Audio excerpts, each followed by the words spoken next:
Dites-moi qui est meilleur que moi à mon âge. Je suis choisi par l'univers, je suis choisi par Dieu, ce que vous préférez. Je suis destiné pour ça, pour être le numéro 1, le meilleur ghostwriter, le meilleur coach au niveau de l'acquisition organique. Pourquoi je suis le meilleur? Parce que j'ai passé plus de 6 années à poster tous les jours avec des centaines de clients que j'ai accompagnés sur ce côté-là. Donc évidemment qu'à 23 ans, je suis le meilleur en termes d'acquisition organique pour les business.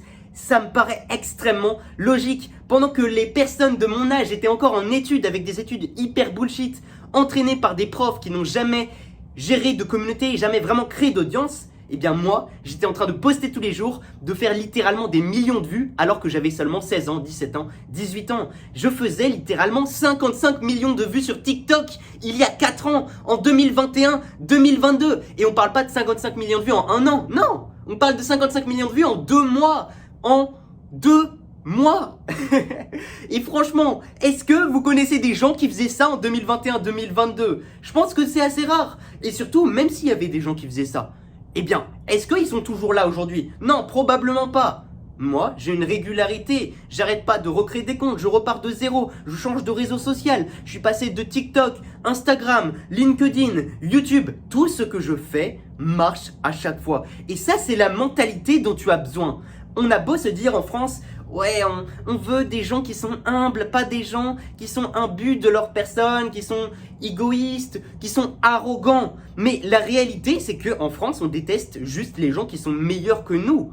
On veut certes des N'Golo Kanté, et N'Golo Kanté, le fait qu'il soit humble, franchement, ça le rend absolument incroyable. Mais déjà, première vérité, on ne sait pas comment il est avec sa famille, avec ses proches. Certes, quand il y a des caméras, bah, il est très bien.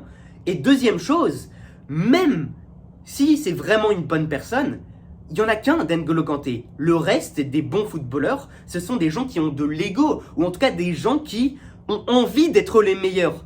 Parce que si tu n'as pas cet ego-là, comment est-ce que tu veux réussir à gagner?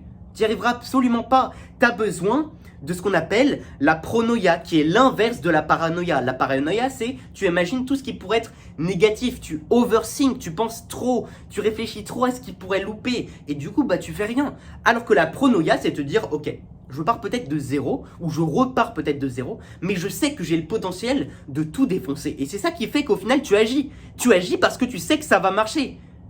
Une personne qui pense toujours en négatif ne peut pas réussir. Et c'est quoi une personne qui pense souvent en négatif? Bah justement, c'est une personne humble qui essaie de se dire bah je suis pas si bon, pourquoi j'y arriverais? Si c'était si facile, tout le monde le ferait. Faut arrêter de penser comme ça. Aujourd'hui, tu dois te dire l'univers m'a choisi pour ça. L'univers m'a donné cette pensée, m'a donné cet objectif. Maintenant, je dois me donner à fond là-dessus. Je sais que je peux y arriver. Peut-être que je vais échouer 10 fois. 100 fois avant de réussir, mais ça veut dire qu'il y a un certain nombre d'échecs avant que j'y arrive. Donc j'ai qu'à échouer, à tester une centaine de fois et je sais que j'aurai ce succès. Il te suffit simplement de gagner une fois. Comme on dit souvent, c'est un peu cliché, mais tu as besoin d'une seule victoire pour être un gagnant. Un loser, c'est quelqu'un qui a arrêté. Un gagnant, c'est quelqu'un qui a décidé de recommencer après l'échec. Dis-toi qu'aujourd'hui, je suis tellement confiant par rapport à mon offre que je me rémunère 80% à la commission. Ce qui veut dire que si mes clients n'ont pas de résultat, alors moi non plus je n'ai pas de résultat parce que je ne reçois pas de commission. Alors évidemment, je respecte mon business. Quelqu'un qui voudrait du 100% commission, ce serait impossible. Mais bah en fait, si je veux vraiment gagner de l'argent, je dois rapporter des ventes à mes clients. Pourquoi je fais ça? Parce que j'ai déjà eu des centaines de clients qui m'ont payé 5 000 €, voire plus, et qui ont eu ces résultats-là, qui faisaient des 10 000, 20 000, 30 000, 40 000 € supplémentaires tous les mois grâce à moi. Et donc je me suis dit, bah pourquoi ne pas prendre une commission? Si je prends une commission, au final, je gagnerai encore plus et sur du long terme. Et c'est donc pour ça que j'ai lancé cette nouvelle offre où, en plus de ça, il y a beaucoup plus de ghostwriting qui est inclus, c'est-à-dire que c'est moi-même qui vais écrire les posts. Et c'est comme ça que je peux offrir la commission. C'est parce que je m'assure que les posts, les scripts, les textes de mes clients soient absolument optimisés. On s'assure que ça convertisse bien et c'est pour ça qu'on lance ça. Donc réserve un appel avec moi si jamais c'est quelque chose qui t'intéresse, si c'est pertinent pour toi, que tu as un business à étiquette qui est déjà rentable. Attention, on n'est pas là pour aider les débutants.